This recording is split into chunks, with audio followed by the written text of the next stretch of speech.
System തകരാറാണെന്ന് ആരോഗ്യവകുപ്പ് മന്ത്രി പറയുമ്പോൾ ആരോഗ്യവകുപ്പ് മന്ത്രിയുടെ ഭാഗത്തുനിന്നും തകരാറുണ്ട് എന്നുള്ളതൊരു യാഥാർത്ഥ്യം തന്നെയാണ്. ഇങ്ങനെയുള്ള വിഷയങ്ങൾ നിരന്തരം ഉണ്ടാകുമ്പോൾ അതിനെതിരെ ശക്തമായ നടപടി ആരോഗ്യമന്ത്രി സ്വീകരിച്ചിരുന്നുവെങ്കിൽ ഇതുപോലുള്ള സംഭവങ്ങൾ വീണ്ടും ആവർത്തിക്കപ്പെടാതിരുന്നേനെ.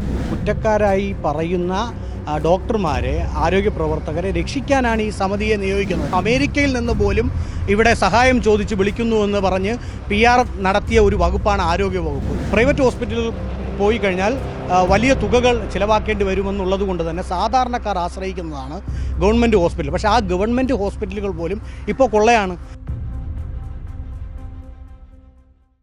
നമസ്കാരം. ഇക്കഴിഞ്ഞ ദിവസമാണ് ഗുരുതരമായ ചികിത്സാ പിഴവുമായി ബന്ധപ്പെട്ടുള്ള വാർത്ത പുറത്തു വന്നത്. ആലപ്പുഴ ജില്ലയിലെ വണ്ടാനം മെഡിക്കൽ കോളേജിൽ 2021 മെയ് 5-നാണ് ഉഷ ജോസഫ് എന്ന വീട്ടമ്മ ശസ്ത്രക്രിയയ്ക്ക് വിധേയമാകുന്നത്. ഇപ്പോൾ 2025 ആയിരിക്കുന്നു. 2021 നടന്ന ശസ്ത്രക്രിയയെ തുടർന്ന് വയറ്റിൽ കത്രിക കുടുങ്ങുന്നു. ശസ്ത്രക്രിയയെ തുടർന്നാണ് ഇത്തരത്തിൽ ഗുരുതരമായ പിഴവ് സംഭവിച്ചത്.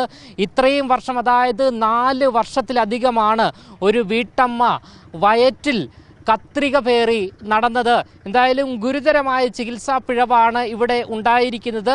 ആർക്കാണ് ഇവിടെ വീഴ്ച പറ്റിയത് എന്നുള്ള ചോദ്യമാണ് ഉയർന്നു വരുന്നത്. സിസ്റ്റത്തിനാണോ?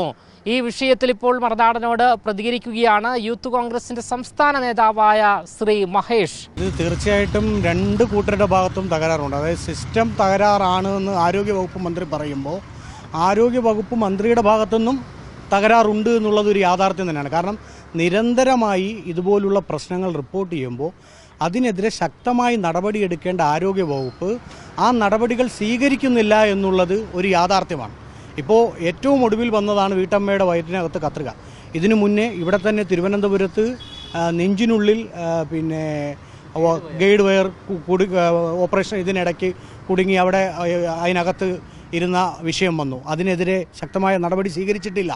അതോടൊപ്പം തന്നെ പാലക്കാട് ഒരു കുഞ്ഞിൻ്റെ കൈ മുറിക്കേണ്ട സാഹചര്യം, അത് അലംഭാവം കൊണ്ട് സംഭവിച്ചതാണ് ഡോക്ടർമാരുടെ. അപ്പോൾ ഇങ്ങനെയുള്ള വിഷയങ്ങൾ നിരന്തരം ഉണ്ടാകുമ്പോൾ അതിനെതിരെ ശക്തമായ നടപടി ആരോഗ്യമന്ത്രി സ്വീകരിച്ചിരുന്നുവെങ്കിൽ ഇതുപോലുള്ള സംഭവങ്ങൾ വീണ്ടും ആവർത്തിക്കപ്പെടാതിരുന്നേനെ. അത് സ്വീകരിക്കാത്തതാണ് പ്രധാന പ്രശ്നം. പക്ഷേ സമിതിയെ നിയോഗിക്കുന്നുണ്ട്. എന്ത് പ്രശ്നം വന്നാലും ആരോഗ്യമന്ത്രി ഒരു സമിതിയെ നിയോഗിക്കുന്നു. അല്ല, ഈ സമിതിയെ നിയോഗിക്കുന്നത് തന്നെ ഇവരെ രക്ഷപ്പെടുത്താനാണ്. ഇതിൽ കുറ്റക്കാരായി പറയുന്ന ഡോക്ടർമാരെ, ആരോഗ്യ പ്രവർത്തകരെ രക്ഷിക്കാനാണ് ഈ സമിതിയെ നിയോഗിക്കുന്നത്. കാരണം ഇന്നിപ്പോൾ വിചിത്രമാണ്, ആലപ്പുഴയിൽ മെഡിക്കൽ ഓഫീസറുടെ ഒരു സർക്കുലർ വന്നിരിക്കുകയാണ്. തിരഞ്ഞെടുപ്പാണ്, ജാഗ്രത വേണമെന്ന് ആശുപത്രികളിലേക്ക് സർക്കുലർ ആരോഗ്യവകുപ്പിൽ നിന്ന് പോയിരിക്കുകയാണ്. അപ്പോൾ തിരഞ്ഞെടുപ്പ് വരുമ്പോൾ മാത്രം ജാഗ്രത വേണമെന്ന് സർക്കുലർ അയക്കുന്ന ആരോഗ്യവകുപ്പ് അതിനു മുന്നേ എന്തുകൊണ്ട് ഈ ജാഗ്രത പാലിക്കുന്നില്ല? ആ ജാഗ്രത പാലിച്ചിരുന്നുവെങ്കിൽ ഇതുപോലുള്ള സാഹചര്യം ഉണ്ടാകില്ലായിരുന്നു.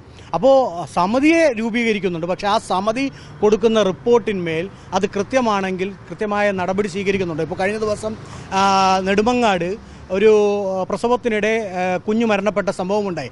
ആ ഡോക്ടറെ സ്ഥലം മാറ്റുകയാണ് ചെയ്തത്. സ്ഥലം മാറ്റി മറ്റൊരിടത്തേക്ക് പോകുമ്പോൾ നാളെ അവിടെയും ഇത് സംഭവിച്ചേക്കാം. മോശം കൊടുക്കാത്ത. അതെ, കൃത്യമായി. അപ്പോൾ അതിനെതിരെ ശക്തമായ നടപടി, ആ ഡോക്ടറെ സസ്പെൻഡ് ചെയ്യുന്നത് അടക്കമുള്ള, മാറ്റി നിർത്തുന്ന അടക്കമുള്ള നടപടികൾ സ്വീകരിച്ചിരുന്നുവെങ്കിൽ വീണ്ടും ഇതുപോലുള്ള പ്രശ്നങ്ങൾ ആവർത്തിക്കാതിരുന്നേനെ. ഇതിപ്പോൾ ഒറ്റപ്പെട്ട സംഭവമല്ല, നിരന്തരമായി ഇപ്പോൾ 1-ാം പിണറായി സർക്കാരിൻ്റെ കാലത്ത് വലിയ മേന്മ പറഞ്ഞതാണ് ആരോഗ്യവകുപ്പ്.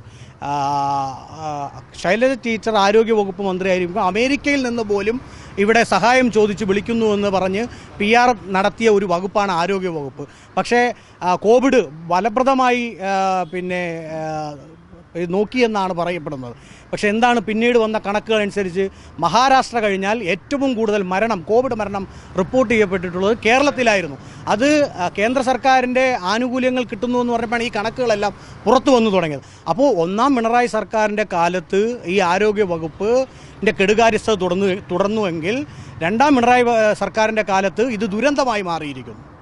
പുതിയ കെട്ടിടങ്ങൾ പണിയുന്നു, അത് ഉദ്ഘാടന മാമാങ്കം നടത്തുന്നതിലുപരി ആരോഗ്യവകുപ്പിൽ ചെയ്യേണ്ട അല്ലെങ്കിൽ ആരോഗ്യവകുപ്പിൽ നടപ്പിലാക്കേണ്ട കൃത്യമായ നടപടികൾ ആരോഗ്യമന്ത്രിയുടെ ഭാഗത്തു നിന്നും വകുപ്പിൻ്റെ ഭാഗത്തു നിന്നും ഉണ്ടാകുന്നില്ല. നമ്മൾ ഓരോ മെഡിക്കൽ കോളേജുകളും എടുത്ത് പരിശോധിച്ച് നോക്കും.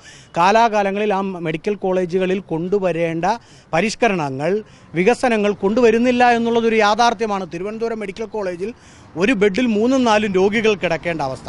അവിടുത്തെ ഒരു വകുപ്പ് മേധാവിയായ ഡോക്ടർക്ക് തന്നെ പറയുന്നു, ഇവിടെ സർജറി കൃത്യമായി നടത്താൻ സാധിക്കുന്നില്ല, സർജറിക്ക് വേണ്ടിയിട്ടുള്ള എക്യുപ്മെൻറ്റ്സ് ഹോസ്പിറ്റലിലില്ല, അത് കിട്ടുന്നില്ല.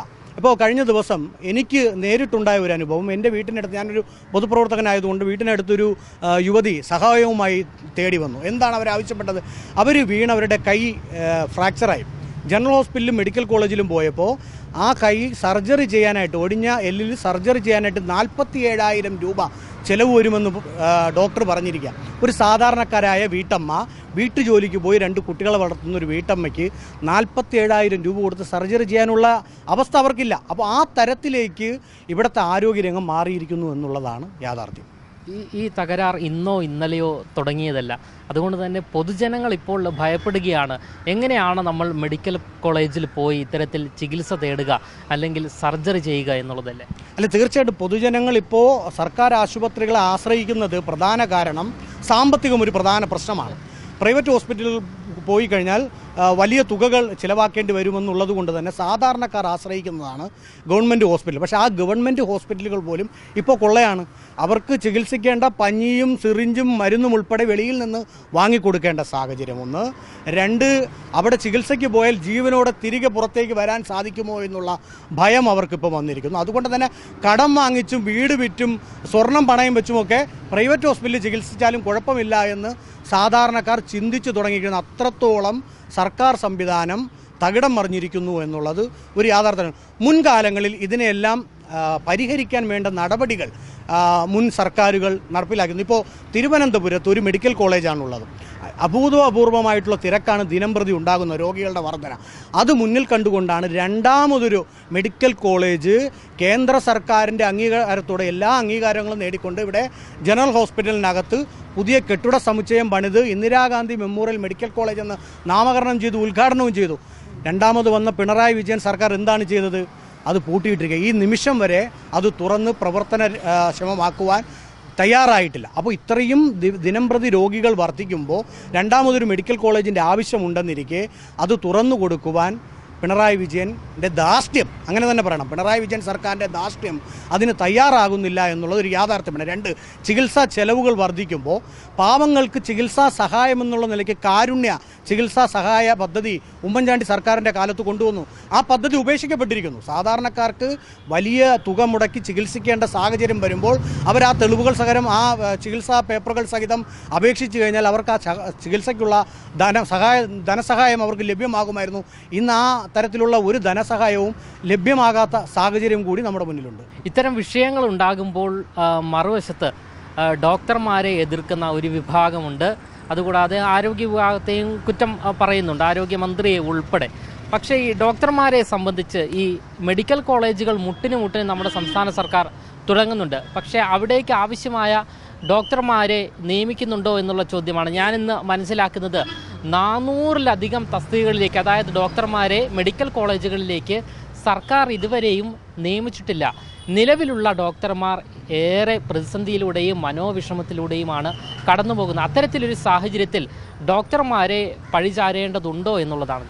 അല്ല, ഡോക്ടർമാരെ എല്ലാവരെയും നമ്മൾ പഴിചാരാൻ ഉദ്ദേശിക്കുന്നൊന്നുമില്ല. പക്ഷേ ചില ഡോക്ടർമാരുടെ ഭാഗത്തു നിന്നെങ്കിലും പിഴവ് വരുന്നതിന് ഇപ്പോൾ സൂചിപ്പിച്ച ഒരു പ്രധാനപ്പെട്ട കാരണം ഡോക്ടർമാരുടെ എണ്ണത്തിലെ കുറവ്. കാരണം ഇവർ അധിക സമയം ഡ്യൂട്ടി ചെയ്യേണ്ടി വരുന്നു. കൂടുതലായി ഓപ്പറേഷനുകളും മറ്റു ചികിത്സാ പ്രവർത്തനങ്ങളും അവർ തന്നെ നേതൃത്വം കൊടുക്കേണ്ടി വരുമ്പോൾ അവരുടെ ഭാഗത്തുനിന്ന് ഈ തരത്തിലുള്ള വീഴ്ചകൾ സംഭവിക്കുന്നുണ്ട്. അങ്ങനെ വീഴ്ചകൾ സംഭവിക്കുന്നത് അവരുടെ ശ്രദ്ധക്കുറവ് കൂടി കൊണ്ടാകാം. അപ്പോൾ ആ ശ്രദ്ധക്കുറവ് മാറ്റണമെങ്കിൽ കൃത്യമായ നടപടികൾ ഉണ്ടാകണം.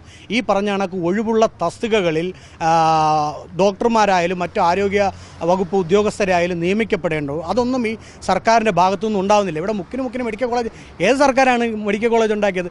ഇവിടെ എല്ലാ ജില്ലകളിലും മെഡിക്കൽ കോളേജ് കൊണ്ടുവരണമെന്ന് പറഞ്ഞത് അല്ലെങ്കിൽ തീരുമാനമെടുത്തത് ഉമ്മൻചാണ്ടി സർക്കാരിൻ്റെ കാലത്താണ്. അതിൻ്റെ ഭാഗമായി തന്നെ എല്ലാ ജില്ലകളിലും മെഡിക്കൽ കോളേജ് കൊണ്ടുവരുവാനുള്ള തീരുമാനമെടുത്തിട്ടുണ്ട്, നടപ്പിലാക്കിയിട്ടുണ്ട്. ഇപ്പോൾ കാസർഗോഡ് മെഡിക്കൽ കോളേജ് കെട്ടിടം ഇപ്പോഴും അവിടെ കൃത്യമായ പ്രവർത്തനം ആരംഭിച്ചിട്ടില്ല എന്നുള്ളത് പിണറായി വിജയൻ സർക്കാരിൻ്റെ കെടുകാര്യസ്ഥതയാണ്. ഇങ്ങനെ പല ജില്ലകളിലും, ഇപ്പോൾ ഞാൻ നേരത്തെ സൂചിപ്പിച്ച തിരുവനന്തപുരത്ത് രണ്ടാമതൊരു മെഡിക്കൽ കോളേജ് കൊണ്ടുവന്നാൽ ഒന്ന് പട്ടികജാതി വിഭാഗത്തിൽപ്പെടുന്ന വിദ്യാർത്ഥികൾക്ക് അവിടെ നിന്നും സൗജന്യമായി പഠിച്ചിറങ്ങും. കൂടുതൽ മെഡിക്കൽ വിദ്യാർത്ഥികൾ പഠിച്ചിറങ്ങും. കൂടുതൽ ആരോഗ്യ പ്രവർത്തകർ ഈ രംഗത്ത്, ഡോക്ടർമാർ പഠിച്ച് പാസ്സായി ഈ രംഗത്തേക്ക് ജോലിക്ക് വരും.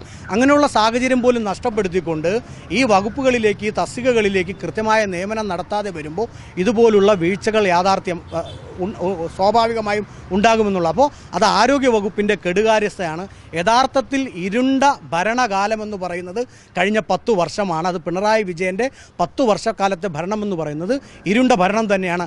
അതിലിപ്പോൾ മത്സരം നടക്കുന്നത് ഏറ്റവും മോശപ്പെട്ട വകുപ്പ് ഏതാണ്, ഒന്നാം സ്ഥാനത്ത് എത്തിയേക്കാം എന്ന് മത്സരം നടക്കുന്ന ആഭ്യന്തര വകുപ്പും ആരോഗ്യ വകുപ്പും തമ്മിലാണ്. ഇതിൽ ആരാണ് ഒന്നാം സ്ഥാനത്ത്? എന്തിനാണ് ഏറ്റവും മോശപ്പെട്ട പ്രവർത്തനം കാഴ്ചവെക്കുന്നതിൽ ഒന്നാം സ്ഥാനം നേടിയെടുക്കാൻ ഈ 2 വകുപ്പിൽ ആരാണ് എന്നുള്ള മത്സരമാണ് നടക്കുന്നത്. തീർച്ചയായും ആഭ്യന്തര വകുപ്പും ആരോഗ്യ വകുപ്പും ഒന്നാം സ്ഥാനം അർഹിക്കുന്നു എന്നുള്ളത് യാഥാർത്ഥ്യമാണ്. കേരളത്തിൽ മുക്കിന് മെഡിക്കൽ കോളേജുകൾ ഉണ്ട് എങ്കിലും ആവശ്യത്തിനുള്ള ഡോക്ടർമാർ ഇല്ല എന്നുള്ള റിപ്പോർട്ടാണ് നമുക്ക് ലഭിക്കുന്നത്. നേരത്തെ വന്ന വാർത്ത പ്രകാരം 400-ലധികം ഡോക്ടർമാരുടെ കുറവാണ് ഉള്ളത്. നിലവിലുള്ള ഡോക്ടർമാർ ഇതിനെ തുടർന്ന് വലിയ രീതിയിലുള്ള മാനസിക ബുദ്ധിമുട്ട് അനുഭവിക്കുന്നു. നിരവധി രോഗികളാണ് ആശുപത്രികളിലേക്ക്, മെഡിക്കൽ കോളേജുകളിലേക്ക് ഉൾപ്പെടെ എത്തിക്കൊണ്ടിരിക്കുന്നത്. ഇവരെ ചികിത്സിക്കാൻ ഉതകുന്ന അല്ലെങ്കിൽ അനുപാതത്തിനുള്ള ഡോക്ടർമാർ നമ്മുടെ സംസ്ഥാനത്തെ മെഡിക്കൽ കോളേജിൽ ഇല്ല എന്നുള്ളതാണ് മറ്റൊരു വാസ്തവം. ഇത് നിയമിക്കേണ്ടത് സർക്കാരിൻ്റെ ചുമതലയുമാണ്. ഇതുവരെയും സർക്കാർ ഇതിന് ഉതകുന്ന നടപടിയോ ഒന്നും തന്നെ എടുത്തിട്ടില്ല എന്നുള്ളതാണ് യാഥാർത്ഥ്യവും. ഇതിന് പിന്നാലെയാണ് ഇത്തരത്തിലുള്ള വലിയ രീതിയിലുള്ള ചികിത്സാ പിഴവുകൾ ഡോക്ടർമാരുടെ ഭാഗത്തു നിന്നും ഉണ്ടാകുന്നത്. ക്യാമറമാൻ അഖിൽ അശോകിനൊപ്പം അമൽ രുദ്ര, മറുനാടൻ മലയാളി, തിരുവനന്തപുരം.